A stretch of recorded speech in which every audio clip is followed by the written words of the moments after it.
Have you ever seen a big outdoor lamp that just seems tired?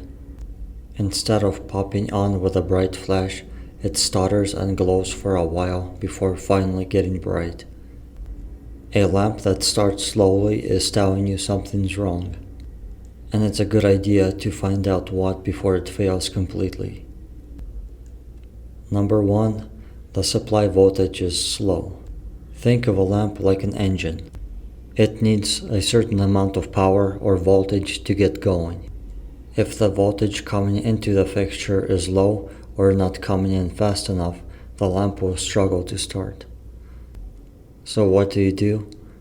A technician will use a voltmeter to check both the supply voltage, the power coming into the light fixture, and the ballast output voltage, the power coming out of the ballast.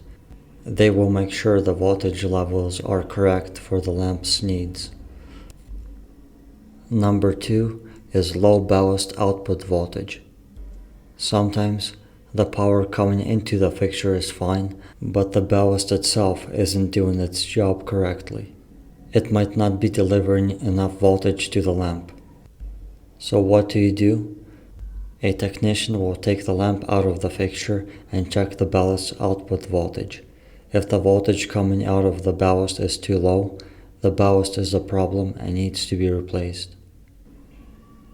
Number 3, the lamp is a hard starter. Just like some people are morning people and some are not, some lamps just don't like to start. This could be to a defect in the lamp itself. So what do? A professional will first check the fixture, ballast, and all the other components to make sure they are working correctly. If everything else seems fine, it's a good sign that the lamp is a hard starter and needs to be replaced. So, a slow starting lamp is a warning sign. By checking the voltage and the components, a technician can quickly find the source of the problem and get a new, healthy light up and running. Thanks for listening.